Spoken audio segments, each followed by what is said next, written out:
ఓం భూర్భువస్వః తత్సవితుర్వరేణ్యం భర్గో దేవస్య ధీమహి ధియో యో నః ప్రచోదయాత్.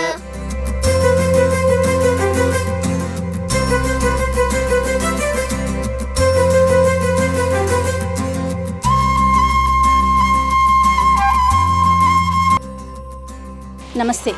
మనం గోదర్బార్ ప్రోడక్ట్స్ ఎంత అద్భుతంగా ఉంటాయో మనందరికీ తెలుసు కదా.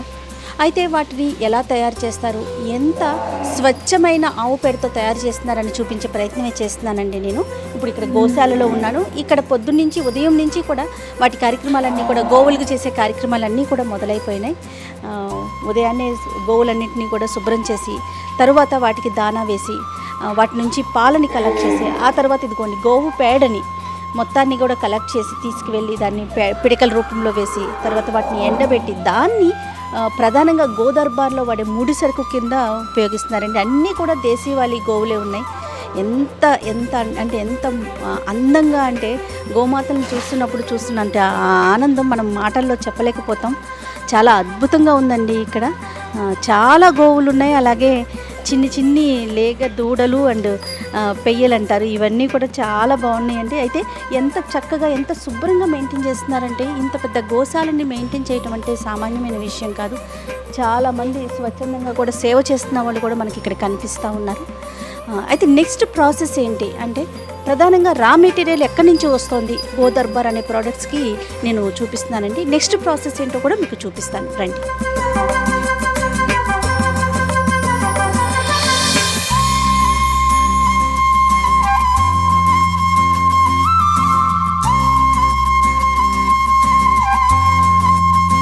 ఇదిగోండి గోవులకి దానా ఇక్కడి నుంచి తీసుకెళ్ళి ఇక్కడ తయారు చేసి పెట్టుకుంటున్నారు. అన్ని గోవులకి వరుసగా అంటే ఏదైనా ఒక టైం ప్రకారం చేయాలనే ప్రాసెస్ ఇక్కడ మనకి కనిపిస్తూ ఉంది. చక్కగా ఏ టైంకి ఏం చేయాలి, మనకి మామూలుగా మనకి షెడ్యూల్ ఎలా పెట్టారో గోమాతలకు కూడా షెడ్యూల్ ఎలా పెట్టి ఆ టైం ప్రకారం వాటికి అందించాల్సిన ఆహారాన్ని క్రమంగా చక్కగా అందిస్తూ ఉన్నారండి. అంటే ఇంత ప్రాసెస్డ్గా చేయబట్టే గోవులన్నీ కూడా చాలా ఆరోగ్యంగా కనిపిస్తూ ఉన్నాయి. వాటిని చూస్తూ ఉంటే, గోమాతను చూస్తూ ఉంటే మనకు కూడా చాలా ఆనందం కలుగుతుంది. ఇక్కడి నుంచి దానా తీసుకువెళ్ళి గోమాతలకి పెడతా ఉన్నారు.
గోమాతల నుంచి మనం గోమయం ఇక్కడ కలెక్ట్ చేసిన తర్వాత వీటిని ఇట్లా మనం పిడికలు అంటాం కదండి, పిడికల రూపంలో ఇక్కడ వేసి ఒక 2-3 రోజులు ఎండపెట్టి తర్వాత దాన్ని పొడి చేస్తారనమాట. ఇవన్నీ కూడా గోదర్బార్కి వాడే రా మెటీరియల్. ఇంత డీటెయిల్డ్గా నేను ఎందుకు చెప్తున్నాను అంటే, సాధారణంగా మనకి అమెజాన్ లాంటి యాప్స్లో కూడా మనకి ఆవు పిడికలని దొరికేస్తున్నాయి. కానీ అవి నిజంగా ఆవు పిడికల? ఎందుకంటే మనము ఆవు పిడికలను చాలా స్వచ్ఛంగా భక్తిభావంతో చూస్తామండి. కానీ అది నిజంగా స్వచ్ఛంగా ఉందా అనే అనుమానం మనందరికీ ఎప్పుడు వస్తూ ఉంటుంది. గోదర్బార్ వాళ్ళు వాడే వాళ్ళ దగ్గర నుంచి వచ్చే ప్రతి ప్రోడక్ట్ కూడా స్వచ్ఛంగా గోవుల నుంచి, గోమాతల నుంచి గోమయాన్ని కలెక్ట్ చేసిన తర్వాత ఇట్లా పిడికల రూపంలో వేసి ఒక 2-3 రోజులు ఎండబెట్టిన తర్వాత ఇట్లా పిడక రూపంలో మనకి డ్రై అయిపోయి కనిపిస్తూ ఉంది కదా. తర్వాత దీన్ని పూర్తిగా క్రష్ చేస్తారండి. గోదర్బార్లో వాడే అగరబత్తులు, ధూప్ స్టిక్స్ ఇలాంటి మెటీరియల్కి, ఇలాంటి వాటికి ఇది రా మెటీరియల్. ఈ రా మెటీరియల్ని ఇంత స్వచ్ఛమైన గోమాతల నుంచి కలెక్ట్ చేసినటువంటి గోమయాన్ని ఉపయోగించి వాటిని తయారు చేస్తారు. అలాంటి వాటిని మనం పూజా మందిరంలో పెట్టుకున్నా, దేవాలయాల్లోకి పెట్టుకున్నా కూడా ఆ స్వచ్ఛత, ఆ శుభ్రత అనేది మనసుకి చాలా ప్రశాంతతనిస్తుందండి. ఇవి గోమయంతో తయారు చేసినటువంటి పిడకలు.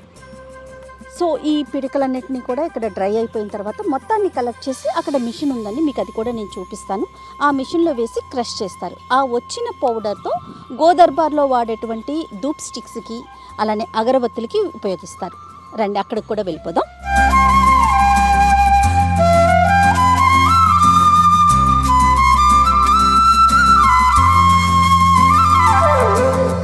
గోమాతల నుంచి సేకరించిన గోమయాన్ని మనం పిడకల రూపంలో వేసుకొని డ్రై చేసిన తర్వాత ఇక్కడ ఒక మిషన్ ఉందండి, ఈ మిషన్ మీకు కనిపిస్తుంది కదా, ఈ మిషన్లో వేసి మొత్తం క్రష్ చేసి అంటే పౌడర్ ఫామ్లో చేస్తారు.